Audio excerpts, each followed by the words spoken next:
everyone. Welcome to this week's episode of the Thrive with Asbury Seminary Podcast, where we bring you conversations with authors, thought leaders, and people just like you who help you connect with where your passion meets the world's deep need.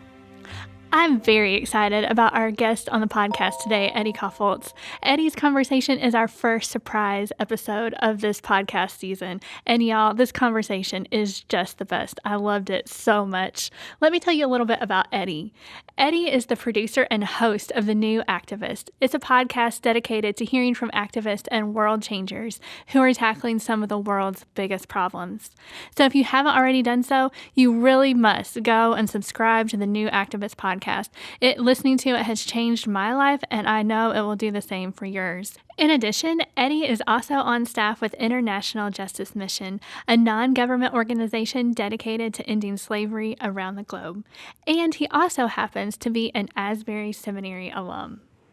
In today's conversation, Eddie and I talk about his work with International Justice Mission, of course, but we also talk about how he first got started and became aware of the need and moved to his current role of being an activist. And since it's Christmas, it wouldn't be complete if we didn't talk about how we can look at giving this Christmas, whether to our friends, family, or to organizations who would benefit from our gift with a heart for social justice. So now let's listen to my conversation with Eddie Kaufholz. First of all, Eddie, I am just so grateful that you took the time to chat with me today. I've been looking forward to our conversation ever since I emailed you. Heidi, So you are so kind. I love being on this show, and I love Asbury and you and your husband. People don't know this background. Heidi, before she was married to Wesley, am I allowed to share personal information about your life on this podcast? Sorry. Go ahead. When you emailed me, I'm like, Wilcox. I played guitar with a Wilcox back in the Asbury days. And I was like, what are the chances? They're related. And not only are they related, but they are married. So it is just so fun to meet you finally, because I love Wesley and love Asbury and your podcast. And I think it's really neat to be here. So thank you. Yeah. Well, thank you for saying yes. I appreciate it. Of course. Yeah. And let me tell you, I am loving the series you're doing right now on Esther for the New Activist podcast. Like, seriously, it is changing my life. Oh, my. Well, that's a high praise. Thank you. It has been a privilege to get to tell Esther's story and to share it a bit with the world.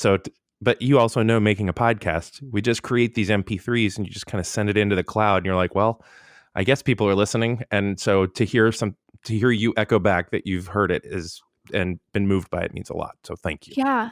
I look forward to it every Monday, and Monday is my day to run on the elliptical. And so I am like, it came out on this past Monday, and I was like, oh, yay, my run is seriously going to be so much better. And then this past episode, I was like, I'm not literally crying on the elliptical because that would be awkward, right? But I'm almost crying because the story is just so moving. And I'm like, I want to do something. That is very sweet. Yeah. So how did you first find out about Esther? And tell us just a little nutshell about how you got started telling her story. Well, yeah, that's a great question. With IJM, and we can talk more about IJM later, but this organization I get to work for is called International Justice Mission. And, as a longtime supporter of IJM and a volunteer and just a fan of IJM and now on staff, we hear these stories over and over again of people who were in slavery and are not. And then we hear the circumstances that brought them in and brought them out. And, we've been doing this activist podcast for a couple of years, but really hadn't turned the microphone on ourselves. And I really wanted to tell a client IJM's story well. And so the way we were able to do that was we contacted our Ghana field office and just said, hey, here's this crazy idea. We want to do a real in-depth podcast. We want to have unprecedented access to a client and a client's life. Is there anybody that you feel like could be honored by this process, that is old enough to understand this process? That because there's all the pieces to it that you're gonna be exposing some of this person's life. Do they understand that? Is it safe for their development and everything? And they came back and just said, oh, we know exactly. You got to tell Esther's story. And in finally getting to meet Esther, they were right. She is about telling the world the journey that she went through and the recovery that she's a part of. Yeah, yeah, for sure. It's very moving. So if you haven't listened to it, I really encourage you to go check out the new Activist podcast. It's Oh, thank amazing. you. Thank you. Yeah. Yeah. So on your podcast, you frequently ask your guests to define activist. Yeah. And this was several episodes ago with Jenny Yang, who's with World Relief, or who She's was at the time. Yeah. the best. Yeah. She's Yeah, totally. incredible. She's an incredible human being. Anyhow, I interrupted your question. I'm sorry. Yes. So No, Jenny no, Yang was on. yeah, and she gave a definition that stuck with me, and she said that you move from apathy to awareness to action to advocacy. So I wanted to turn that question back around on you. Can you walk us through the journey that you went through to become an activist? What a great question. I know it's so hacky to say what a great question every time, but that is a really thoughtful question. I'll stop saying it, but just know inside my head I'm saying, great question. Thank you. I appreciate the encouragement. Yeah. So I was a pastor at a church in Orlando, and we're kind of in the apathy stage right now. I was a pastor in a church, loved being a pastor in a church, privileged, called to do that, felt well sent by Asbury to do that work. And one day we just had a guest speaker come, and the guest speaker was from IJM, and I had heard of IJM sort of in the periphery, but I didn't know much about the work. And this guest speaker came up, and it was one of those big old churches where we have like 5 services. So Yeah. I wasn't paying attention during the first service or second service, maybe, or was floating around the lobby chatting with people. But somewhere during the 4th service, I finally heard what the guest speaker was saying. And it was that there were slaves in the world, like actual people in slavery. And there are more slaves now than there have ever been. Wow. And IJM knows about this and has a solution and is working to end slavery. And so it was in that moment that I both realized my apathy was like, I did not know this. How is Yeah. this possible? How is this pandemic of slavery happening and I didn't know? And then just kind of like immediately clicked to awareness, where it was like, okay, I understand this.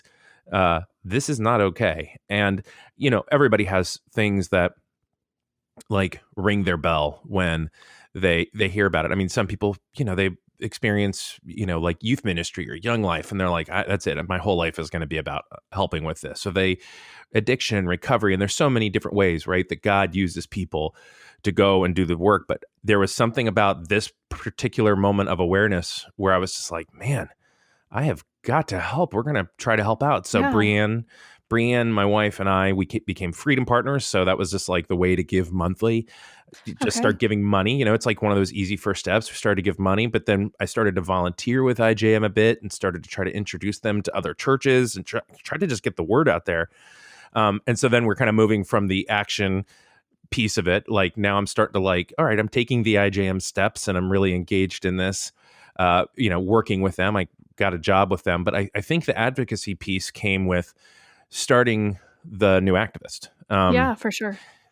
Because for me, the show was, I'd been doing the journey of IJM and really been involved in working with the action. But there was a moment where it was like, okay, what can I do with this little world of podcasting that I'm involved in that would actually help? Like, what can I do with my pocket of abilities to help and serve this cause that I care deeply about? And that was the kind of advocacy moment. That's when I started to like try to do something that was more tailored to, my abilities and what I felt like I could best do by serving. And that's why we started the podcast and why I kind of pushed that along and still do that, because we are hopefully giving voice to a lot of people to go and change the world. And so it was kind of like that was the advocacy moment for me. Wow. Yeah. Yeah. So then when did you start the podcast for sure? 16, I think. Wow. Okay. So 3 years ago. Yeah. It's been rolling. And it's been, the whole purpose of the show has always been really oddly not to fully tell people it's not an IJM podcast. I mean, there are people like the guests on the show every week are very rarely IJM people, but the idea was to launch people into their own apathy, awareness, action, advocacy moments by just exposing them to the world. Because it was so, I thought to myself, what if I hadn't been in that church that day and heard about IJM?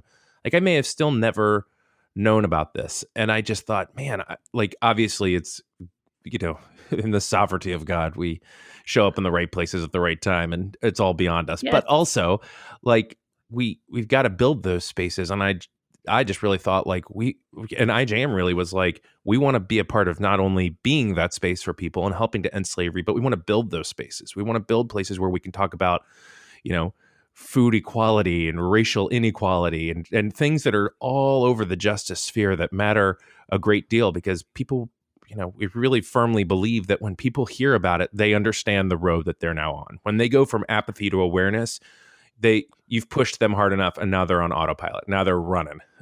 So that's the theory we're running under. That's why we started the show, was to expose people to these different justice issues. Yeah. Yeah. And so it's not it's sponsored by IJM though, Yep. right? Is that right? It is. Okay. And it's like an IJM show. And really, I mean, this is inside baseball, but we wanted to do an IJM podcast so that people would learn a bunch about IJM and really come to trust the work that IJM is doing. But part of the work that we do is that we're a bridge building organization. Our work is open source. We hope that people around the world take the model, take the work that we've done, take the organizational structure that we've come up with, and go start their own great thing. And so part of it was just, if we're going to be bridge building, if we're going to really be about doing the work of justice, we're going to lean in hard to ending slavery, but we're also going to make sure that people who have come to trust IJM are also getting great exposure to other areas of justice around. And so really, IJM, no organization is perfect at all, but I just so deeply respect that they were like, yeah, we're going to make sure that everybody gets a microphone here. We're going to make sure that everybody who's caring about the work of justice and ultimately is really being called by God to go and do this work knows all that at least all that we can share with them about doing this well. So have you always had a heart for justice? I don't know. I don't think so. No. Okay. I want to be one of those people that was like, yeah, when I was a kid, I just stood up for myself and, or not stood for myself, but stood up for other kids that were being bullied. And that was always my story. But I don't think so. I think I grew up fairly motivated by self. There really was an understanding of God or any of that until I was 18-ish, 19-ish.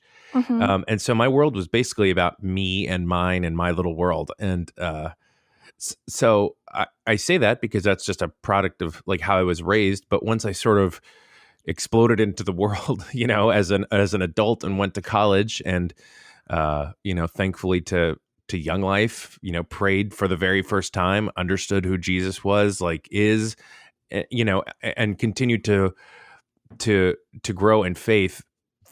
Definitely the lens of what mattered became significantly less about me and more about the realities of the world. And then I had just opportunities to go and see parts of the world. And I went on a couple of those mission trips that now people goof on because everybody's read, When Helping Hurts and things like that. And they're like, this isn't actually helpful. I went on a few of those extremely unhelpful mission trips. However, it was exposure therapy.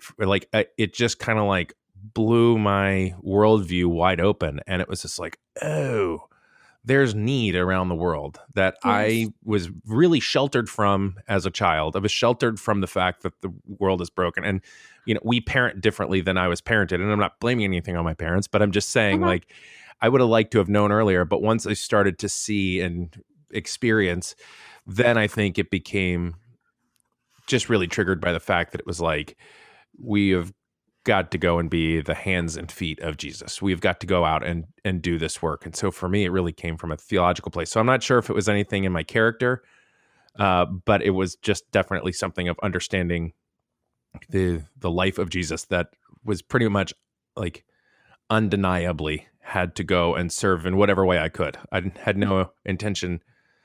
I don't really think I'm doing anything extremely special, but I'm going to take what little things I can do and go and try to use it, right? Like leverage my money, leverage time, leverage whatever, like just leverage it. Yeah. So you said, that's awesome. So you said when you first heard of IJM, you started getting money. Yeah. Walk us through how you continued to get involved with International Justice Mission. Yeah. And for those who don't know, can you tell us a little bit about what IJM does? Yeah. Well, yeah. So IJM is a global organization that protects people in poverty from violence. I mean, that's like the most basic. We partner with local authorities and we have, I think, like 19 program offices in 11 different countries. We're basically all around the world. Wow. Yeah. And we combat slavery, violence against women and children, and other forms of abuse of people who are poor. And so in that, we work to rescue and restore victims. We hold perpetrators accountable, and we help strengthen the public justice systems that already exist. So that's the work of IJM. We're really working to take a justice system in a country that has rusted to a halt and oil it and get it moving again, so that the country is about the work that they want to be about, which is ending slavery. And so we help bring resources so that countries can go and do that work. For me, the IJM path was exactly that. I mean, the pastor said that, the guy that came and spoke at our church was like, the first step is becoming a freedom partner. These are people that are really committed to the work. We're going to send you a bunch of prayer updates. We need you to pray. We need money to go and do the work. Like, they talked about money in a way that was remarkably not gross. It was like super Right. cool. It was like, we have to be funded to do this. We know where slaves are. We need your help. And it was like, oh, well, that's a very practical way of asking. Yes, we will help. So, we're given like $24 a month and doing what they asked. And so it was all the small steps. And I love that, because every organization, like, the people within the organizations are really smart and have thought about this an incredible amount. And so when they say, like, here's a great first step, they're not like trying to market you or trick you. They're like praying that you take that step, because it's huge. And so for us, like, every time somebody is a freedom partner, like, we breathe a little sigh of relief, because really we are able to fund rescues. We are able to do the work. We're able to expand, and we're able to help countries end slavery. So that was kind of the path, as I started on doing that, and then started volunteering a little bit. And I just talked to our local volunteer coordinator and said, how can I help?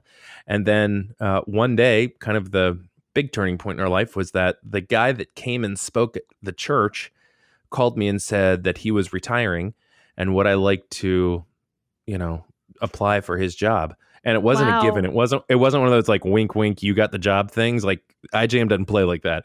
So I had to go through like a very rigorous interview process. I'm like wearing a suit in Washington, D.C. And I'm like, what am I? I'm staying in a Hampton Inn. Like, what is going on? This is so intense, And so I went through like the interview process and then ended up getting the role.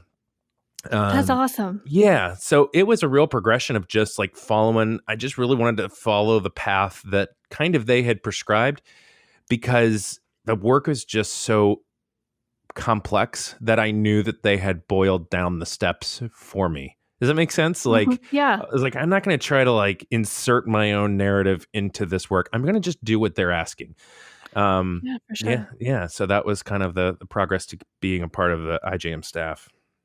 Yeah, that's Eddie, I love that. And I love what IJM does, working with people within the country, not coming in from the outside and doing it, but supporting people who are in the country do what they want to do and end slavery. Oh yeah, I totally. Yeah, when you see pictures of our field office staff, you're like, oh look, it's all people from the field, because the model just works better that way. I mean, granted, there are some interns and some employees that are from other places around the world, but a majority of the staff is in country, because it takes people in country to be able to understand the nuance of the justice system, right? To understand that all of the little pieces and the complexities, you can't really successfully export someone from the other side of the world and expect them to know how to best thrive in Ghana. That you need Ghanaians, and our field office staff are the best. I mean, they're the coolest, greatest people. They're so fun and funny and wonderful. So I love them. Yeah. I've only met them through your podcast, but they sound like everything you just said they were. Oh, they're the sweetest. Oh, they're sweetest. You know Leo, who's been on the podcast?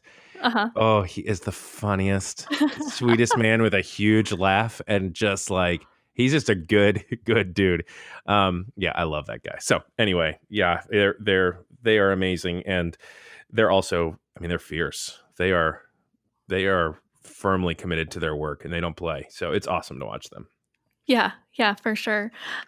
So as I mentioned before, I kind of want to talk about Christmas a little bit, and Christmas and giving, and Yeah. how we can look at Christmas with a heart for social justice and without guilt, because I've been kind of struggling with like the guilt aspect of I have so much, so why should I get more presents, so I Yeah. want to talk about, I can be really legalistic about things sometimes, and that is not the place I want to be. So I want to talk about all of that too. So, yeah. So here's your question, Eddie. I'm hearing it. I'm ready. Yeah. Yeah. How can we look at giving with a heart for social justice this Christmas? Ooh. Oh. And you can't say great question. No. No. Well, I mean, I'm as curious about your answer as I am with mine. So I'll be curious, if you don't mind, like what you have to say about it. But Yeah. I think first of all is, and this is, I actually went to Asbury and studied counseling, so I never can get far away from my counseling training at ATS. Yeah. So part of it is releasing yourself a little bit from the guilt of it all, That's because good. it just is unjust, and you'll never be able to fix that.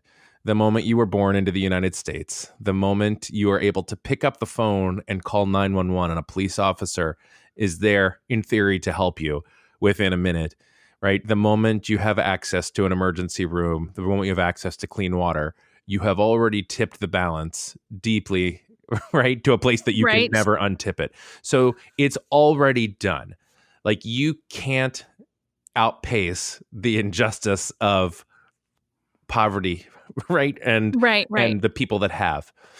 I think for me, the healthier place a little bit to land, and this is broadly, is recognizing that, and also really keeping just tabs on when you feel like where you are participating in that is just getting past to a place where it kind of bumps against your own ethic.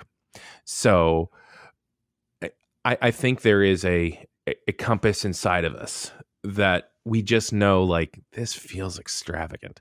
This feels a little unnecessary. But then there's also that place inside of us that goes, oh, I'm excited to get this person this gift. This is joyful and lovely. And this helps us, celebrate and remember and understand and look forward to the birth of Christ. Like, this comes Yes. from that place versus this is kind of a lot. And I think, Right. and I Oh, think, yeah. I think that that's oriented by really, and I don't want to get, I guess I do. I think that gets oriented by a deeper understanding of the person of Jesus.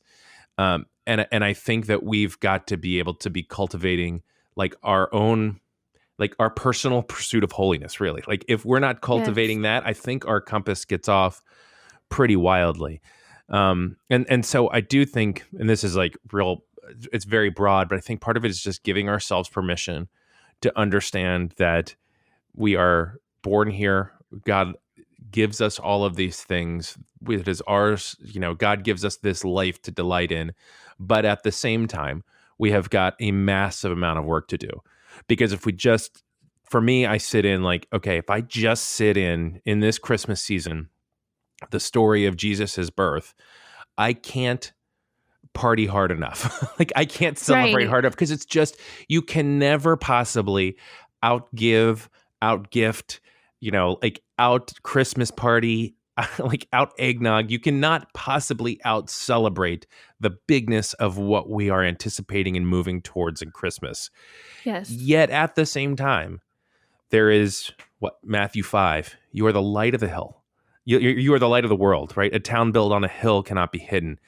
There is still, at the same time, we live in the reality that Jesus tells us, like, okay, I brought light into a very dark world, right? I was there, and I just was an explosion of light into the sin that had encompassed the world. And now, like, we're getting real preachy here, but like, No, go. like Jesus, like, then, like, at the same time, we can't forget that there is still this directive where, Jesus is looking at us and say, now you go be a light into a very dark world. And so we sit in that tension where we both can't celebrate enough, we can't be happy enough, but at the same time, we're still under this decree to go and do the work that Jesus came to do. And Mm-hmm. and that hasn't disappeared this Christmas season. Like, we still got to be about the work. So I think part of it is just like it's okay. It's okay to buy a gift. It's okay to be excited about it. It's okay to be excited about getting a gift. It's just okay. But at the same time, listen to that still voice inside of you that tells you, like, okay, this feels like one that we could do without. And this person would be just as happy if you went on and used the, IJM gift catalog and bought them a gift. They would be so excited about that.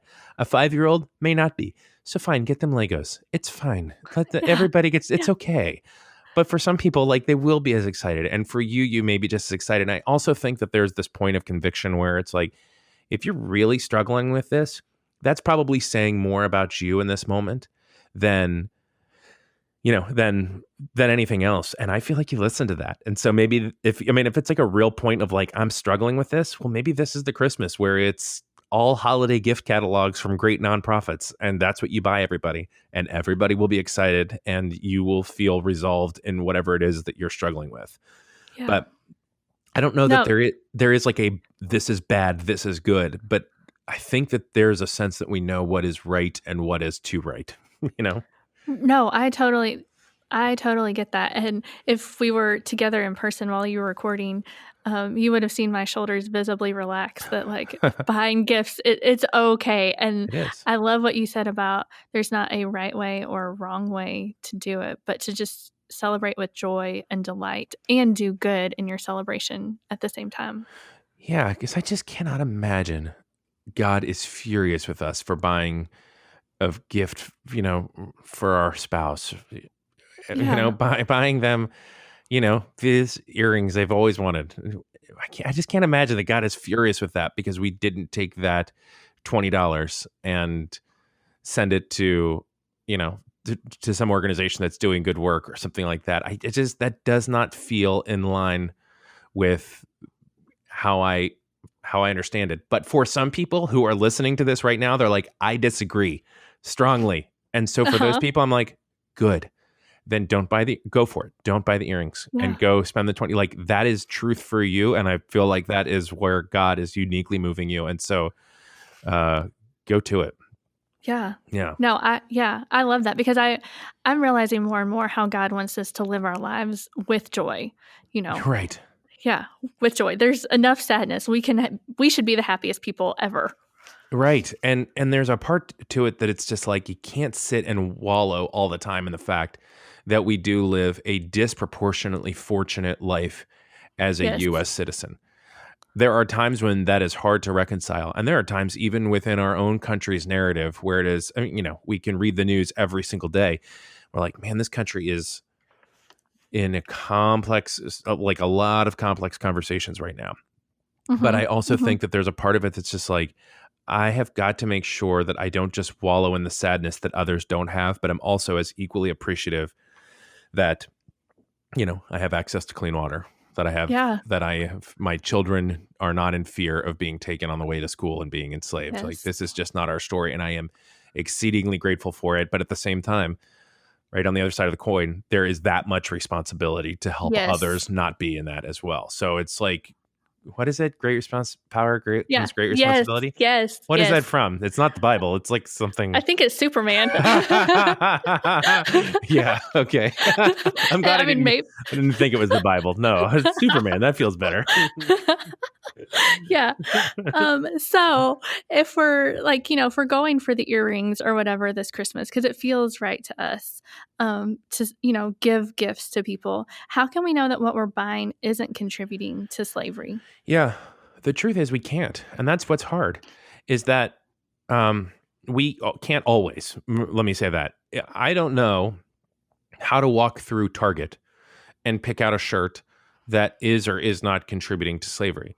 I trust these organizations, right? I trust that they're working really hard, and I'm not putting Target on blast, but any large company, like any place that you do Amazon, that you do your shopping at, I trust that they're working really hard to make sure that their supply chain is slavery free. But at the same time, we still know that there are slaves all around the world that are making gifts that we buy. So the way I do it is for, I mean, a couple years ago, we didn't really have a great answer for this, but now we've got a bunch of organizations that put out buying guides. So what is it? endslaverynow.org. Okay. Great. I mean, they're a great resource, and they give you great organizations, and there's no shortage of, online companies that have that we can go, and if we're really excited to buy XYZ for someone, then we go, well, earrings. Go to Noonday. They'll direct you over to Noonday. Like, Noonday makes beautiful earrings, so we know that Noonday's entire supply chain is known and transparent. It's awesome. Also, Dressember.org. Like, that's another great one. Dressember just came out with a directory, a buying directory. So I'm just giving out websites here, but and we'll link it all in the show notes too. So everybody listening, we will have it for you. It's just one of those things that, like, 10, 15 years ago, we just didn't have the access to this we have now. But one of the good things about the internet is that we really don't have as much of an excuse as we used to. We can look up our pair of shoes that we're excited about, and we can see how that supply chain was affected just by Googling it. And so I think that we're just at the tipping point where people can just blindly go like, I honestly didn't know. Like, yeah, you did. Like, I think there was a point in time where people did not know that smoking was bad for you, but then there was about 2 decades where everybody knew and just didn't want to admit it. Right. And then finally it becomes public awareness. We're kind of in those 2 decades right now where it's a little bit on us. And I don't say this as an indictment to people, but it is a Google stop away to go and find out where you can buy any measure of awesome, ethically sourced, thoughtful gifts that also sometimes give back. I mean, it's not just like the supply chain is clean. It's also like they are raising incredibly important funds. So and Slavery Now, Dressember, Noonday. There are more. I'm sure I'm forgetting, but yeah. And we will, like I said, we will list these, and I'm really excited about this because it's changing how I'm thinking about shopping this Christmas. Totally. So that's cool. Yeah. But at Christmas, I don't know if other people are like this. I'm much more likely to think about giving money to other people. Like, my husband and I are faithful in giving all year long because we've been realizing more and more in new ways, even just a couple of weeks ago, how much we have, and started thinking about living with an attitude of abundance instead of scarcity. And that has changed everything for us. And it's been really great. And we're just kind of starting. I mean, we always gave, but just like the mindset of how we're giving and why has changed. And so I'm really excited to see where that journey goes. How does that work out practically? Living within a mindset of abundance instead of scarcity. Like, what changes does that make to your day-to-day spending? I think it just, instead of, I'm a worrier. And so instead of just being like, oh, well, I don't think we can do that because, it's this amount. It's like not overspending, even for us or in our giving, because, you have to balance the budget at the end of the day. But just to be like, we have enough. And to give, I think for me, it's just an attitude of giving with joy. Like, I have enough. It's not giving because I have to and checking off the 10% box over here and we tithe. It's like, I think that's a good place to start. So I'm not saying don't do that, but it's just like, okay, whatever, we have this and we can just give it freely without being like, thinking about what does it do for, like, what does it keep us from doing? It's just whatever, it's going to be okay. It's going to be okay. And then it kind of like that theory gets tested and then it does work out, doesn't it? It does work out. And it's just like, I'm just so much happy. Like, I started thinking about this a couple of weeks ago when something in our personal lives happened. And I'm like, we have enough. We have more than enough, and it's going to be okay. Oh, yeah. No, that's a really good way to put it. Thanks for sharing that. That's very thoughtful. Yeah. But because it is Christmas time, yes, I also have a tender heart for people that I hope other people have too. So I hope I'm not alone in this. I'm more likely to give money, maybe even give some time too to volunteer. But then January comes, and I know from like things in my past, like, January comes and I'm like, okay, Christmas is over. I still have a heart for giving, but I don't put it into action as much. So how can I keep this from becoming a once a season thing and it becomes something that we live into all year long? Well, it's a really thoughtful question because, right, it comes from a very good place of wanting to do that. I think first part of it is to go back to the permission giving part of it. It's okay to give money once a year. It's okay to like feel extra generous in December, right? It's the end of the tax Yeah. season. Everybody's generous. It's like, it's great. I can't tell you how much support we receive at iGEM and how grateful we are for people that write us $100 check once a year. Like that matters a great Yeah. deal. So I always want to not disparage the people that are doing that because Oh it's, yeah, for and I sure. know that's not what you were doing at all, but I also am like, part of it's okay. This is a great time of Yeah, year. We're feeling extra givey. It's exciting. Like January just feels differently. Like it's it does. cold, but not in a cute way anymore. The lights are down. Like we're all back at work and it's like the beginning of a whole entire year. It just doesn't feel like the time Right. of the year you want to give. It just doesn't feel that kind of fun. That's not to say you shouldn't give.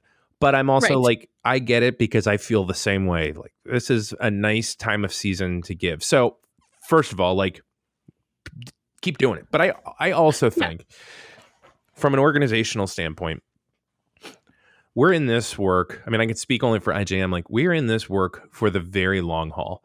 And the work is slow and it's systemic and it's going to end slavery in the world. Like I truly believe that by the time my daughters are adults, and I believe this not just like some pie in the sky notion, but because I'm seeing the evidence. We're seeing the model work. Like I believe that they are going to see an end to slavery. It is starting to the dominoes are starting to fall on their own.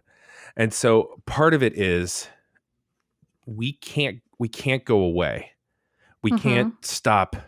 We can't stop. And so part of it is what I encourage people to do this year is, give the one-time gift, but also while we're in this special season to give like the recurring gifts, because that just becomes it's just easy. And I know some Yeah. people are like, oh, I like to write a check every month, and that's great. I like things to come out of my account and I don't think about it. And then I just get them. Same. I just get the mailings, right? Because send me your mail things once a month telling us how the work is going. I will read that. I'm excited by the work. But I think that's part of it is setting yourself up in the good times for the lean times. Yeah. And, while we're feeling all generous, like go and find the organization, and it can be IJM, but anything. Find that organization that has particularly rung your bell and say, you know what I'm going to do? I'm actually going to give, I'm going to give $30 a month in my dad's name for the next year Yeah. instead of, I cannot do podcast math in front of people, but No, 30 you're bucks a good. month times 12, right? Like I'm going to do that all year. And I'm going to just let that come out of my bank account as a continual gift because it really just does help organizations. It helps them budget, it helps them plan. But I also think it's more than money. I think that one thing that is really good to do during the holiday season, and this is probably the most important thing, is to somehow find a personal connection to the work. And so if you're particularly active in what would be another good nonprofit, like if you're particularly active in like serving, like, well, we'll just go with IJM. Uh, okay, yeah. We'll just go with IJM. Like if you're particularly like you care about IJM, I feel like this is part of the season, part of the opportunity we have, part of even some of the extra free time that we have, because sometimes our work life slows down a bit in December, Yes. is trying to find ways to connect personally into the work and to kind of remind yourself of why it is that you care about this. And so sometimes it's like sitting down, watching the most recent film, reading a book, going, if there are missions trips, going on those kinds of experiences, going to the local place, getting your hands dirty, because giving money is extremely important and it's a great first step. But I also think we have to be like actually immersed in the process of going and serving. And that's going to look different for every single person and the kind of organizations that they care about. But for me, I start to lose I start to lose my true north pretty quickly if I'm not, if I'm not actually getting my hands and feet dirty Yes. somehow in the work. And so, for IJA, I'm like, I just need to go to a volunteer thing. I go to the advocacy day that happens every year, and we all go to Capitol Hill and go and speak to our elected officials. That kind of stuff Mhm. regrounds me to the work and reminds me, oh yes, this matters. This is important. This is working. Yeah. This is like, because if I'm just giving money and answering emails all day, it's not enough to stay grounded. And so most of the organizations that anybody really cares about will give you those grounding opportunities. I just wouldn't pretend that you're above it. I'd like lean Right. into them and like do it. If they're like, hey, watch this film, it'll shatter you. Don't just be like, yeah, okay, I'm sure I love you guys, I'm going to keep giving. No, watch it. Because we need to Yeah. be reminded of why it matters, because that can Yes, the drift. why. Right. The Yeah. why is exactly right. Yeah. And like you, I need something tangible that I can be like, this is why it matters. And I'm doing something hands-on Right. to help people. Yeah. Because life is Yeah. I busy. totally need that. We got a Yeah. It is. whole lot of stuff going on. I'm not always thinking about ending slavery, but I need Right. to, right? I'm thinking about like everything Yeah. else. And it is just good to be regrounded in it and to remember that there are people that there's great hope in this work, and there's also great need. And the more I can remember that, I feel just more rooted to it, to have Yeah. the opportunity, and grateful to have the opportunity to be a part of it. Yeah. Well, and I really appreciate you kind of answered my next question, but I'm going to ask it anyway in Yeah. case there's something that you want to add to it. Because I can get really overwhelmed by all the things that need to be done. And it's hard for me to get started because you were talking about organizations that ring your bell. I can hear Yeah. about an organization that needs help right now. And I'm like, oh, well, we should give to that. We could volunteer, and it can be it's all good, but it can be too much, you know what I mean? Yep. And then I end up doing nothing. So you kind of mentioned this earlier, but what is one step that people can take just to get started? Yes, I will harken back to a former guest that you had, our mutual friend Teddy Ray. Oh, yes. And he talked about, and I think he talked about on the show, about just like this idea that there's going to be, he has talked about this primary, secondary calling deal. Did he talk about that on the podcast? Yes. Yeah. Yes. Part of it is like, okay, I get the work of my whole life. I see what's happening. I understand, my connection to family and all those kinds of things. But the rest of it is like, or, what I'm doing as a parent, what I'm doing as a husband, what I'm doing to work that God has called me to do, like vocationally, all of those things. Mm-hmm. But then there's just all the other stuff that's a little bit like, you don't have to strategize so hard. You don't have to figure it out. We don't have to like fully wait on every whim of like God's telling me or not telling me. So I'm just going to not do anything. I think the Right. first step is sort of like, just go do anything, like anything, Yes.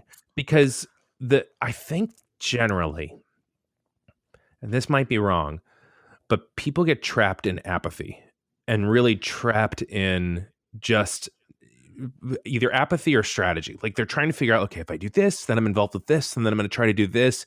And it's like, no. There's a thing right in front of you. Somebody at church said, hey, can you help count backpacks next week for a backpack drive? And then you're just thinking like, what do I want to get involved with the thing? Do I really like, where's my heart in this? Is God calling me to like help kids in this area? Or am I more thinking internationally? It doesn't matter. Like, right. It's the next right thing. People need help. Yes. It's the next right thing. People need help counting backpacks this week. So just show up and count backpacks. I think that we over strategize our help a little too much. And I really respect people so much for being thoughtful about it. But part of it is, I believe that God has all of us at a geographic place, an emotional place, and time for a reason. And so the fact that I'm in Gainesville, Florida right now in these years, going to the church that I go to, it matters. And so something is going to come across my path that I need to not ignore. Because What are the chances? What are the chances that I'm here? What are the chances that I heard about that need? I mean, it's like zero. But here I am. So let's just dive in. And I think to the other end of it, and probably a little bit more to what you were saying, is I just want to do all of these things. And so you can end up overextending. I think it is to that. I'm like, good job. Good. Because you're the opposite of most people, is like the overextending, the overgiving, the overhelping, over needing.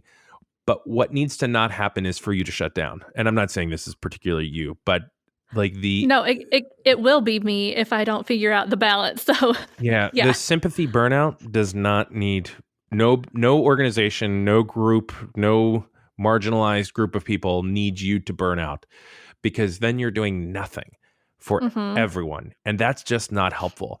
But I think all of it comes from a place that, I'm not saying we have a savior complex, but it does come from a place where it's like, if I don't do this, who will?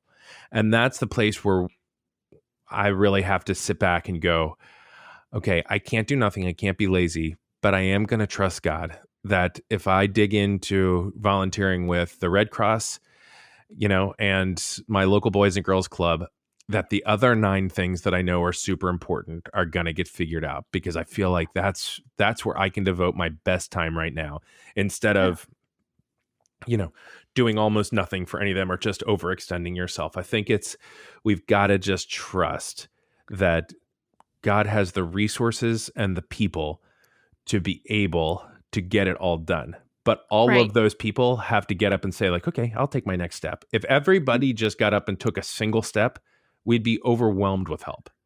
Yes. Right? If everybody that ever heard me preach a sermon about IJM became a freedom partner, we wouldn't know what to do with all the money. Right? That would be great, right? Right. We wouldn't know what to do. I mean, we know this. Every pastor that's listening knows that when they're calculating the budget for the next year, the way they have to figure it out is, okay, what if this pretty small group of people tithe because everybody else isn't going to do that, right? We have to do math based on the lowest common denominator.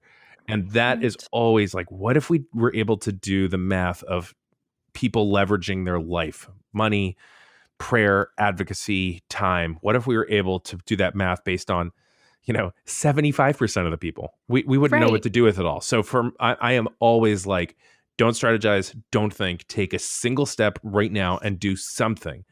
Right. And you can't get it wrong. You cannot get it wrong. No. Yeah. And that's the part that I love. Yes. That's exactly right. You cannot get it wrong. So just do something. And that is because I love how you end your podcast with encouraging people to leverage your life for good. Mm-hmm. And I just love how you end that. Is that how you would just doing something? Is that what you mean when you say leverage your life for good? Okay. I have to tell you a real story that I got made fun of for about this, but now it's working out in my favor. But when I was a pastor, I would get up at the benediction and I would give the benediction. And I always, whether it was me preaching or someone else, kind of the way our church did the benediction was sort of like the typical liturgy, but also sort of like a recap, like, okay, you heard this thing, now go do this thing, and it was sort of like trying to summarize the day. And I often would just kind of shut down during that time because I would just be like, and I would just end up saying something to the effect of like, just go do something. Like, just don't sit there being apathetic. Don't just walk out of this place. Just go do something. We've told you about 9 things that are happening in the life of the church. We've told you a 3-point sermon. We have shown you signs on the way in for 10 other things that are happening in and around the community of the church. Please take any one of those 20-something opportunities and just do something. And the worship leader would pull me aside afterwards. He's like, hey, can we just maybe pull off of the just do something language and maybe make it a little bit more like specific to what we're actually asking? And so I always got goofed on because it was like, just do something. But at the end of the day, I may be underestimating people, and maybe everybody is just doing something. And maybe this whole podcast and this whole thing is for myself to just break myself out of my own apathy. But I just feel like people are waiting to get pushed in a single direction. And I think if we just did something, just one thing, a single step, signed up to give, went and volunteered, if we all actually did that, it would be a fairly overwhelming response. Yes, for sure. Yeah. For sure. Yeah. So I have one more question for you, Eddie, as we wrap up the podcast. Love it. Unless there's something else you want to touch on that we haven't talked about yet. No, I've enjoyed this so much. You're just such a good interviewer. Like, you're very engaged. You're asking, because you sent me questions. People don't know this. You sent me questions beforehand. You didn't ask a lot of them. You just kind of like rolled with it. You're a good interviewer. Thank you. I appreciate that A so very good much. You're job. very kind. You're Yeah, doing great. thanks. Look at this. Okay, what do you Yeah. want to ask? I'm ready. Okay, so our podcast is called the Thrive with Asbury Seminary Podcast. Yes, it And is. so, what is one practice, spiritual or otherwise, that is helping you thrive in your life right now? Yes, I love that you ask people this question. I love hearing their answers because I'm usually not doing what they are doing. And so it's like very helpful to know. It is. I would say in this season, and by this season I mean probably the last 6 months, I have been trying, and this is when you said practice spiritual or otherwise, this definitely I think falls into the otherwise category. I But love it. yeah. But and maybe it would fall into like Sabbath a little bit. But generally I have been trying to find things that are purely fun and to try to do things that are fun.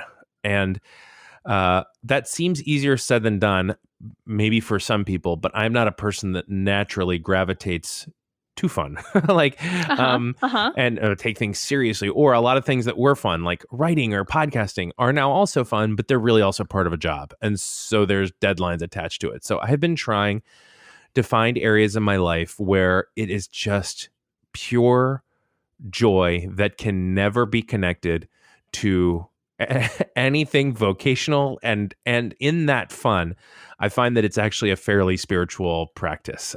So things like Yes. just going on a bike ride. I know that seems like, but when's the last time you just got on a bike? Maybe some people do this a lot, but like I dusted off a bike that I hadn't ridden in a while and I just go on bike rides. It's not super intense. It's not for the workout, though it is good to get some exercise, but I just stroll around on a bicycle without a phone. And I that has love been, without a phone is key. yeah, it's just fun, right? It's just Yeah. enjoyable. I've got to, people are going to, I don't care. It's true. And people are going to push back on it. I have an Xbox now. I haven't Yeah. played video games in years, and I get on with some of my friends and we goof around and laugh like 11-year-old boys. And we don't do it often, right? It's every couple of weeks we'll get on, and it's just fun. And I find that Yeah. my soul longs, my soul, I mean, we can get into Enneagram stuff, but like I'm a 4. So I'm like real broody, Okay. real Uh-huh. into my own head and stuff like that. But my soul longs to just be released from that and to just enjoy something, just to play with, I have 2 daughters, Eve and Lucy, and they're fantastic. Just to Yes. play with them and goof around and throw a ball in the backyard. So for me, the way I've been thriving lately is trying to inject periods of real fun into my life. And I have found that it is just balancing out the rest of it really well. Yes, I love that, Eddie, and I think we should all have more fun in our lives. We totally because so I'm an Enneagram 6. You mentioned the Enneagram, Yeah. and I don't know if it's related to my Enneagram, but I get so focused on I got to do this. I have this list. I got to do it, and I can weed out all the fun out of my life because I'm so busy getting stuff done and being productive. Totally. So yeah. So Totally. yeah, I appreciate that. Yeah. Yeah. I feel you, and I hear you on that. Like, yeah. Yeah. I'm glad you're resonating with that answer, because everybody else's answers have been so much more deep. I'm like, nope. I'm just trying to be a dummy and have fun. Which I love. I love that. Yeah. So, Eddie, thank you so much. This conversation has really been a gift to me, and I know our listeners will enjoy it too. So kind of you, Heidi. It was so nice to hang out with you, and I love my Asbury friends and just felt really lucky to be a part of your fun Christmas episode. Yeah, so thank you so much, Eddie. Yeah, Merry Christmas. Merry Christmas to you. Thanks.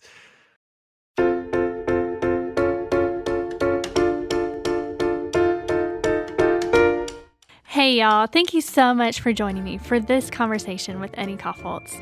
Today's conversation gave me a lot of food for thought as I think about giving this Christmas season, but also developing a lifestyle of joy and generosity throughout the rest of the year. So I hope you enjoyed it too. Our next episode with Dr. Craig Keener releases Tuesday, December 17th, and you won't want to miss out. So go to iTunes or your favorite podcast player and listen and subscribe to the podcast. You can also follow Asbury Seminary in all the places on Facebook, Twitter, and Instagram at Asbury Seminary. So have a great day, y'all, and go do something that helps you thrive.